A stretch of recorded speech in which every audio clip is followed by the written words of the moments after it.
Jeremy, this is our first room rating that we're doing this year. Did it last year. You want to start with offense or defense, my friend? Let's start with the defense. Okay, I thought you'd want to, because I know which one I'd like to save for last. Okay, where do you want to start on the defense? We may as well start in the safety room. Yeah, so let's talk about the safety room first. Last year, what do you think about the safety room? I mean, looking at our safeties, don't account for injuries, just the players we had. What would you give them and why? I would say C minus. I'm not going to give them a lower grade and say they were horrible. Some people overreact. They say they were the worst. They were horrible. You're a top five defense, buddy. Yeah, but that was the weakest room in our defense, without question in my mind. That was the weakest room. So I just want to state that, and I've started, with the weakest. And who was on the team? Well, we had Whitehead, who was a disappointment, but everybody has followed this pattern. It seems that they're better in the second year, right? I mean, we saw Sheldon Rankins who's no longer on the team. He was better the second year. Solly Thomas is having a great camp, great preseason. He looks different second year, like second year in the system. It's we'll see if there's anything to it. The problem with Whitehead wasn't that he was bad every game or anything like that. I think if people are over exaggerating it, that's which is why I'm not saying D or F or anything crazy. But he was below average because of the missed tackles. You can't. That's your number one job. I mean, we're talking about somebody who played strong safety. His job, he's the final line of defense. You can't miss tackles. You just can't do it.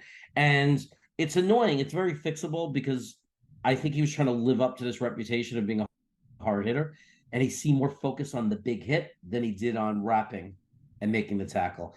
And I'm hoping they're looking at lots of film and they're on top of that, and they're going to get him out of that. It's okay to hit a guy hard as long as you hit him in a way where you're wrapping him up and making that tackle, but never compromise the tackle just to show off and make a big hit. So what are you giving him this year? This year, I think he's going to be better. I think he's going to be.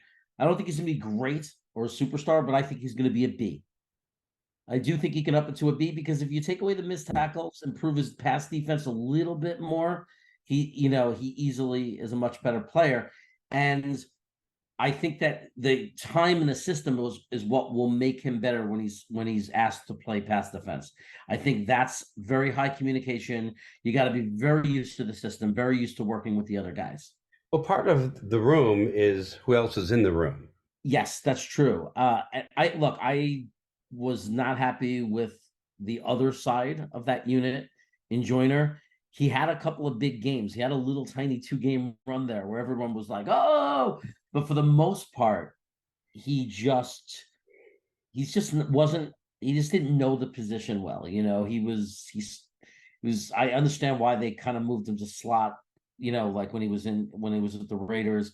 He doesn't seem to be just a natural free safety. At least maybe it was over the hill, maybe too old, maybe time had passed, but I didn't feel it from him. I didn't feel the consistency.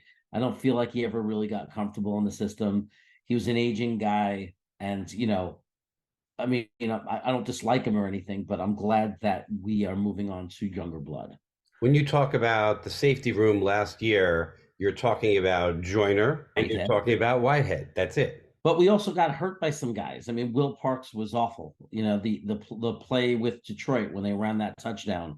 I don't know what Will Parks was doing on that play, but it was embarrassing, and I knew he wouldn't be back once he did it. I thought Ashton Davis, I have no problem with or complaint with. I think the number one complaint with Ashton Davis is when he was drafted. So people will just never get over it. They'll never get over the expectation. But if you look at what he is, a backup safety, special teams guy, and then you forget when he was drafted, he's a fine roster guy. He's a fine guy to have on the roster as a backup safety. I have no problem with him. There's a C minus just for Whitehead, or was that for the whole room last year? No, the C minus was a grade for the entire room. I think that Whitehead can go up to being a B player. I think he was like the room, a C minus, but I think the improvement is going to come in Tony Adams. I think there's a reason why they love him, and we're going to find out. We're going to see that reason. If there's one thing Salah knows is his defense. Like, he knows what he's doing. And if he's this excited, he's excited. He let Jason Pinnock go for this guy. And all accounts are his athleticism and everything we're hearing about him. Like this could be the sleeper, not just for the Jets, but all over the NFL, where people turn their head and say, "Who is this guy and where did he come from?" So he's part of that B. He's part of that B. Yeah. And I'm being conservative with that B. They might end up being a better group, but I don't want to overshoot. You know what I mean? It's like there's a lot of unproven. If Whitehead shows improvement, not every player does. If Tony Adams lives up to his hype and potential. So I'm kind of taming my score, and I'm going to say a B.